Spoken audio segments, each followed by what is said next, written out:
Ladies and gentlemen, adjust your headphones.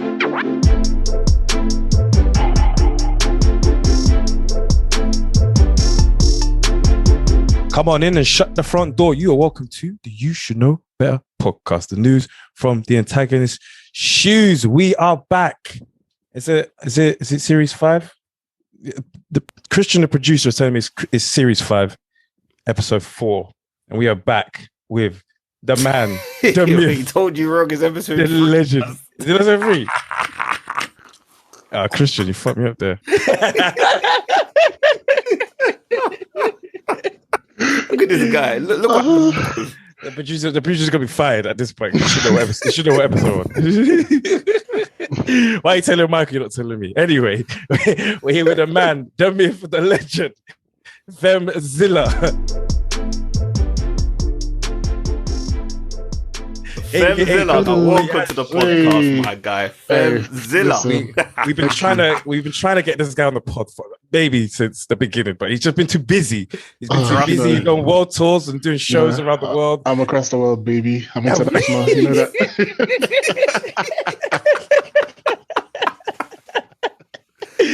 We finally managed to pin him down, and we got him here. So, bro, good to see you. How you doing, bro? I'm good. Very happy to be on the podcast finally. You know, it's been a long time coming, but yeah, it definitely has.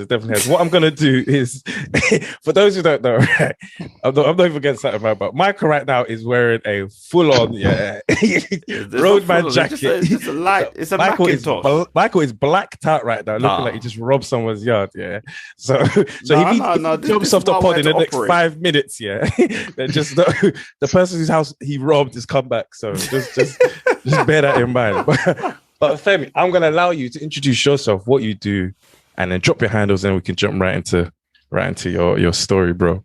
Okay. Well, as you know, have you heard? I'm Fem, aka Femzilla. Jeez. DJ, marketing extraordinaire, coach extraordinaire, producer, writer, Twitch streamer, all of the things, Wow. We need that business card. The business card is out. I'll send you one in the post. All right, wonderful. You see, you can follow me on Twitter at Femzilla. I've got rubbish opinions. I'm there. Just that's all that's for, man. Put some nonsense into the atmosphere. Oh man. No, brilliant. So yeah, Femi, when you're ready, you can jump into your story. All right. Well, when I was thinking about a time I should have known better, yeah. You didn't know which one to pick from. I didn't know which one to pick from, but because there's times where certain members of this Zoom call, we were in Italy and someone was shooting people from a pool whilst they were swimming. Like I said, let me.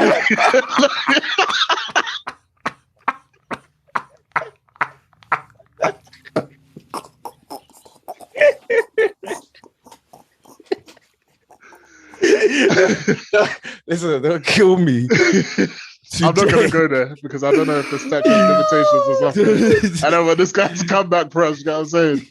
Oh, man. Ends up in an Italian jail. Listen, starts people saying, mi scusi. Signor Michael. Signore.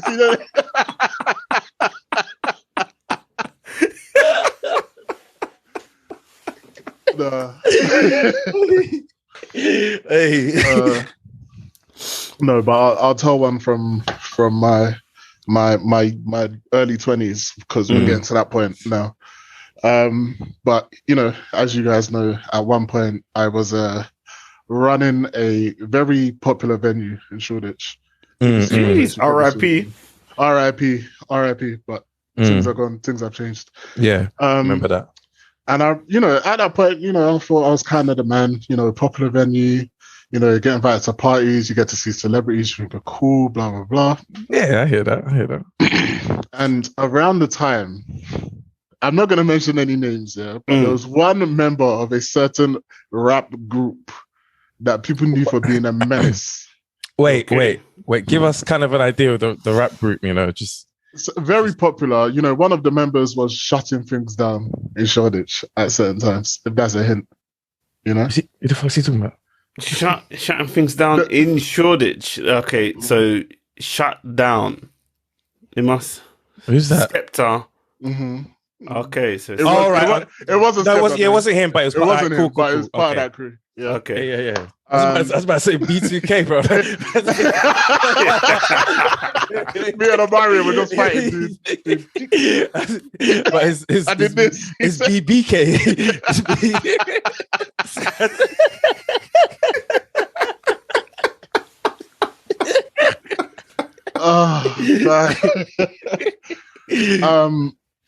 But yeah, one of the members is like, he's a Shoreditch socialite. He's always popular, but notoriously a menace. Like, I don't know if something was going wrong in his life at the time, but every time there was a party, there was an issue, and there was just one time. We're just fighting and stuff like that, or usually it's just aggravation. So we can, most of the time we can leave it. Yeah. But there was this one night that maybe I was like very like impatient or something. Something was going on there. And he got into it with the girl that works in my cloakroom, and I decided to get very antsy. I got a little bit physical, nothing crazy. Oh, okay, what does that mean? What does that mean? Because your physical, how physical could be putting on the top of your head. So, how many punches did you land and where? Okay, no. There were no punches thrown, but it almost got to that. Like there was a lot of. Is it them clobbers?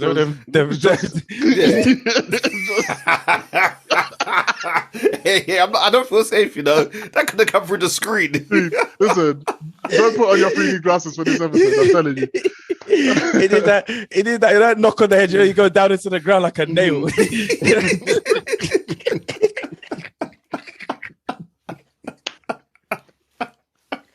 Guys, this is my last time coming back here. I kicked someone, bro. This is my last time coming back. Yeah, so like, we got into it. It got split up. I just told him to leave. I was like, effing I'm blind, and I said, don't even bother coming back. But you have security these times, right? We have security, but he's at the end of the day, at this point, what are the security going to do that I can't do? What can they do that I can't? The security called Femi when there's a problem. The security called you. You're employed. Come deal with this. If those who don't know, because you may not be watching it on YouTube, but if you're just watching audio, Femi's around about, I say you can correct me if I'm wrong, about 6'9", about 300. A bit shorter than that, but yeah, about 6'8", about 300 pounds WWE champion. So you may not want to get into him and Mark Henry. It's a war, fam. Him and Mark Henry will be a war. Yeah, how's your brother doing, Buck? You know what? We really need to talk about the time. This for another time. But remember, someone in this Zoom call tried to get me to do WWE. Someone tried to recruit me. Yeah, bro. I think that's the most sensible thing. Honestly, I should have taken you up on it, but another time. We need the Continental Champion, USA Champion, every champion. Yeah, you against Reynolds, boy. That would have been a pizza.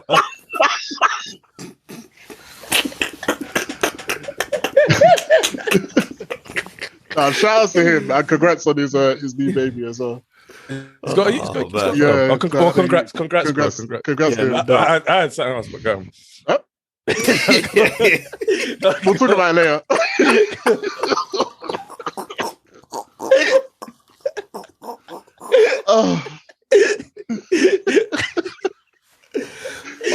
Oh god. Go on. Let me let you. So these times I was like shouting, "Now you're done. Don't ever expect to come back here ever again." Me thinking that I was the king of the city. You said, "Femi, calm down." Yeah, like, calm down, Phil. Me acting like Phil Mitchell. This ain't EastEnders. Listen, this is real life. So that night, yeah, I was even feeling like some kind of way because, like, I was like, okay, no one can show me nothing here. And there was like one after party and. At Visions, I think everyone knows Visions. That's where all the rappers go. And Dalston. Yeah. Hot box. Me thinking that I was cool. I went there. Don't you know that the manager of that club is best friends with that person? Swear. I came to the door and said, Yeah, sorry, bro. Not tonight, bro. Bro, that one. Not tonight. Not tonight. Not tonight. In front of a group of people as well. Right. In front of a group of people. Was he kind of doing it in a way like, obviously, I know what's happening. Did you know he was friends with him? I knew they knew each other, and I knew they were kind of close, but in my arrogance, my pulling power was elevated, more elevated. You were top of the. You were the mayor of London. I was the mayor. You were the mayor of London at that point. You know what I mean? So you can't even get in, but you can get out. But I can get in. Maybe solved knife crime in a week. So I was just out there feeling embarrassed. Listen, just know that this blacklisted lasted for about 2-3 weeks, you know. 2-3 weeks. 2-3 weeks. People really tried to do me the culture. Rah. Yeah, because you'd think that, okay, cool, he may have done it because he was there. Do you know what I mean? So, not tonight, but next week or something like that, you can come back in it. When my DMs started getting that red number started going down, and invites weren't coming as fast. I was like, I said, what did he do? Put your, you know when like someone's wanted to go stamp their poster on the tree. Honestly, did he do that to you? Wild West. I don't know what he did. Whatever club he went into, he said, he must have said that. He said, tell manager, he's a dickhead, you know. I don't know. But I mean, because you can't. If you're getting invited to places and people know you, and all of a sudden it starts to dry up. I was like, whoa, what's going on? Yeah. But clearly, especially with the people that he's associated with, them connections were a lot more influential and helpful at the time than just having, big old me come to your club, because I ain't spending any money, I'll tell you that. Even withdrawing money, don't mind you, fam. Then he goes behind the bar, pours himself a drink. That one, you just take a bottle and just. So that was just the time where I should have known better. I should have humbled myself and said, you know what, let's let it slide. Yeah, I think for 2 reasons. I agree with 2 reasons. I think the first reason is obviously you're manager there. You should have a bit more decorum. You probably shouldn't get your hands dirty. He's frontline fighting. No discipline, bro. They should never put you in charge. As I was saying, he shouldn't get his hands dirty in it. But the second part is obviously he's kind of provoked you in a way, so I can understand that to an extent. But yeah, and then the second part, obviously, I should have known my shubs are going to dry up. That's just it. Do you know what I mean? But listen, yeah, because no, he probably squeezed his neck, his head flew off.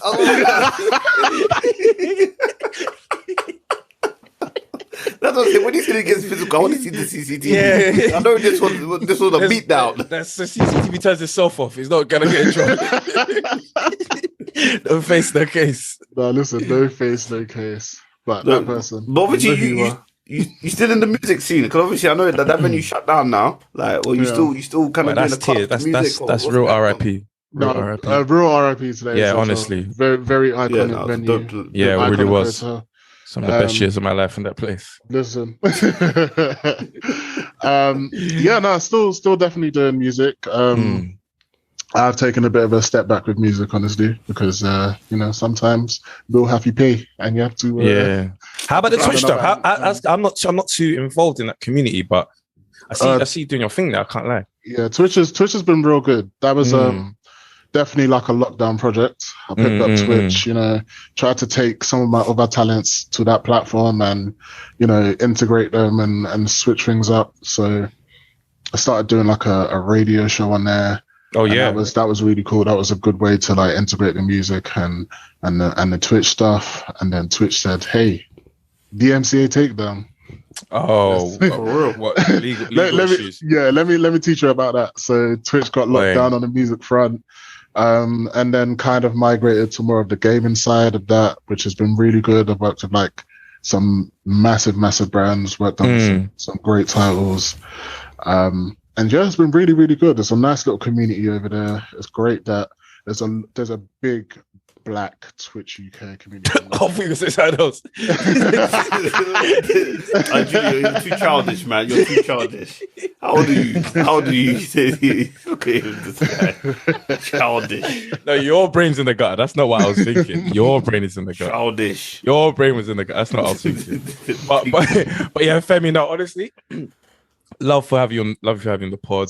Like Absolute I said, pleasure. it's been a I long think time we've coming. been trying to get on the pod before the pod started. Yeah. It's just been impossible with your schedule, but we're so glad to have you here to share your story, bro. And we appreciate that. And I'm sure you get you on another time. No, honestly, glad to be here. Definitely Very get much you on another proud of time. you too. Like the podcast is great. Like it's definitely why I'd listen to when I'm working and just crack up at. Oh, you must be the one listener that I always see when I check this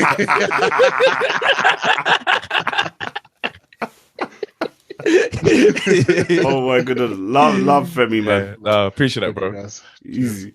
Yeah.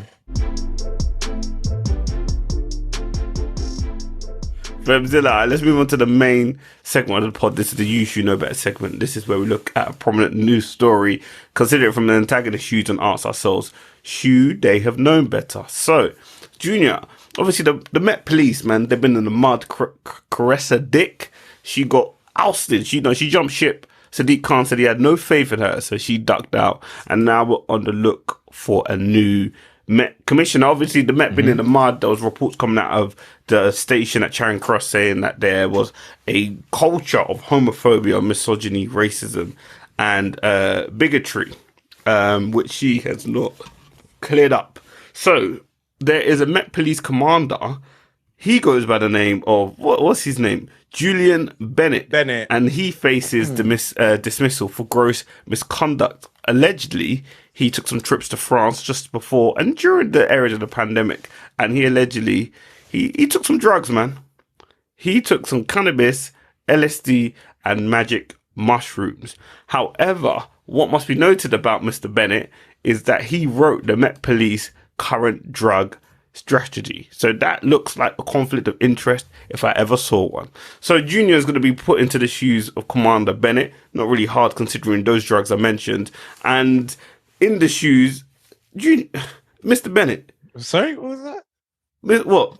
Go continue. Mr. Bennett, why are you...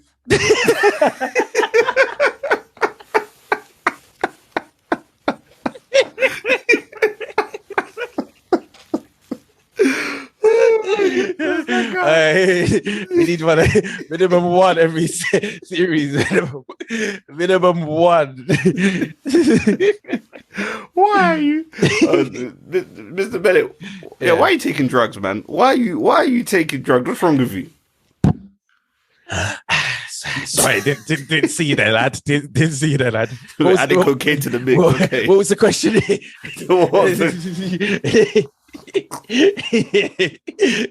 You got some gear sound, I know you do. You just recorded. Just recorded.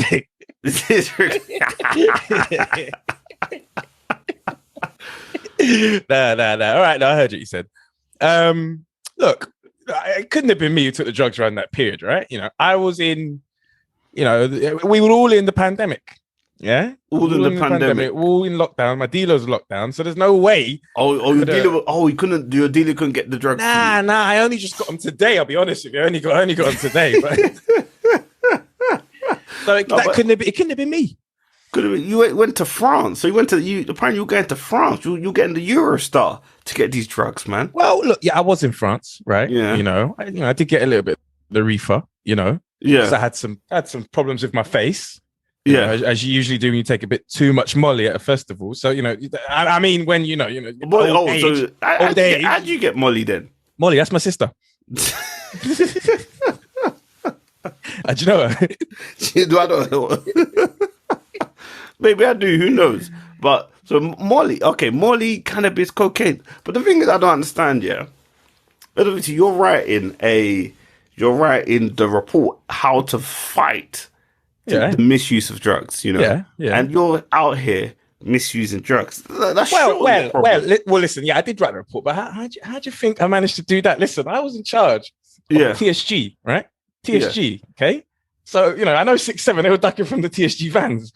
I remember, I know those lads, all right? So, you got to know the people you're trying to catch. So I learned a bit from them, wrote the report.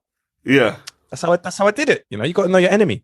So your logic is to know how to stop using drugs. You got to use it yourself and find out. People use it. Well, yeah, you got to do it. What you said, yeah, that's better. Okay. Yeah, what you said is better. But what I would say is people are treating me like I'm some common criminal. Yeah. I'm not. I'm not. I'm a Met officer or commander or whatever my badge says. Right? I'm that. Right? They're treating me like I'm that Russian girl at the Olympics. I'm no drug cheat. I'm not. There are real criminals out there. That's what we're trying to catch. Trying to catch real criminals like the Russians, like Boris Johnson. Let me at him. Let me at him. So, but what didn't you say? Go on. When you said the real criminals here are the ones in black and white, the ones that wear the top hats, the ones that say they are here to honor and to serve. Because do you think you should be dismissed? Because you're going to a tribunal, aren't you? You're going for gross misconduct. Do you think you should be dismissed? I don't think I should be. Someone asked me that a couple of years ago when I worked at Nando's. They asked me should I be dismissed, and I said yeah, but I'm not doing that again.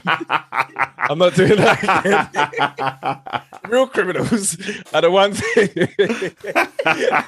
You're a dick. Yeah. If the real gets that reference, basically, like, well, 16. My boss at the time, he wanted to fire me, and he asked me, should he fire me? I said, yeah. Oh, if I were you, I'd fire me. And then he fired me. So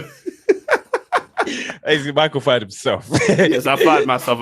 I gave myself a P45. I didn't know I didn't think he would do it. That's why I'm not going to poke. I'm not going to blast. Wait too honest. But my last thing I'm going to say is the real criminals are the ones who leaked that report. Yeah. About the officers at King's Cross, right? Yeah. You're the truth in any station. Where was it? Was it King's Cross, no? Charing Cross. That's what I said, man. That's what I said. They're the real criminals, all right? And we're not homophobic. We're not racist. We're not misogynistic, all right? Yeah. We were only just rude to one young black gay disabled kid, all right? So I covered all the bases. Yeah. He covered all. Wow, I'll end it there to give you a chance to do yours. That is a mazine. Shout out, man, like Mr. Bennett. He's Gordon a mad you know. Yeah, for real. But LSD, what was the other cannabis? Well, to be fair, he said he took the CBD oil, but who's believing that at this point? Nah. For what? Who's believing that? He ain't got no epilepsy, man. And I read he was part of dismissing up to 75% who were brought forward to the tribunal. That's a high number. So it's quite easy to dismiss. This is one thing, and I'm not condoning drug use or anything, but it's very interesting because people obviously shun it because it's a crime. I understand that, and they should. Yeah. But it's kind of with I forgot his name, Ryan something, the tall guy. And they had that video. The Sun had that video of him looking for gear. He's a tall presenter. Oh, Ryland. Ryland, that's it. Yeah. You know, so obviously, he dabbles in that. But obviously, it's socially unacceptable. It's just there needs to be a balance somewhere where. I don't know. I think Portugal decriminalize it. It makes sense for them. I'm not saying that's the answer here, but it's interesting because so many people do it. People in government do it, but they shun. I don't know. It's one of these open secrets. It's really weird. Yeah, no, it's a weird one. I was watching all these like small bite-sized sort of YouTube videos, and there was this guy who used to he does a tour of like true crime podcasts, and he's written a book. I can't remember his name, but he was talking about he used to be with the police. He's not with them now. Talking about like anti-drugs and stuff, and he's basically saying like the fight on crime is not a war that the police are ever going to win. And he's like, you spend it literally helps employ people. So there's so many anti-drug people that it's an economy in itself. But you're never actually going to win the war. You can't win against. You're never going to win it. So you can't win the war against drugs, against terror. So win a war it sounds fancy. It employs people, but you're never really going to win. That if you really want to sort of deal with it, then he was arguing that you legalize it and then you control it from that end. You know. He knows more than me. I imagine, like I said, Portugal have decriminalized it, and they have rehab centers. So when people are struggling with addiction, they go there instead of jail because they're just going to reoffend again if they don't get help. Definitely. But that's a topic for another pod. That is. What have you got for me? Well, I touched upon it briefly actually. It's the story about the 15-year-old Russian gymnast who failed a drug test. I was about to read the story you wrote me. She failed a drug test of a banned substance, and it's raised questions whether she should be allowed to continue to take part in the events in the Olympics. Now, there was a sample taken from the 15-year-old girl on Christmas Day and on the 8th of February, and it returned positive for TMZ, trimethazine. Am I right? Is that how you say it? What? Trimethazine? It's not TMZ, the news article. Don't get twisted. She didn't test positive for gossip. But and it's a drug used for a heart condition, which apparently is used for people who suffer from angina. And the story goes is that her granddad suffered from angina, and somehow she ended up using his medicine. I don't know. I wasn't there, but people have complained, and the CAS, Court of Arbitration for Sports, cited exceeding circumstances to allow her to continue in the Olympics because she's a protected person because of her age. Now, she's earned in the last event 8.2 points. Now, I don't know what that's out of, but it may be out of 100. It may be 100 because they said she was 8 points off her world record. So it sounds like she nearly got 100 out of 100, right? But she will not be able to receive any gold medals. So it is a quite tough one because in this, she is the victim, right? She's a 15-year-old girl. You know, people are responsible for her. Yeah. But she has been caught breaking the rules. So, Mike, do you want to be the girl or her team, or how do you want to play this? No, I could be Camila Vaela. I look like a 15-year-old Russian girl, so why not? Boy, I don't know about that one. Too much stubble. Too much stubble. But yeah, sure. All right, you can be Camila. So, Camila. What? No, I'm joking.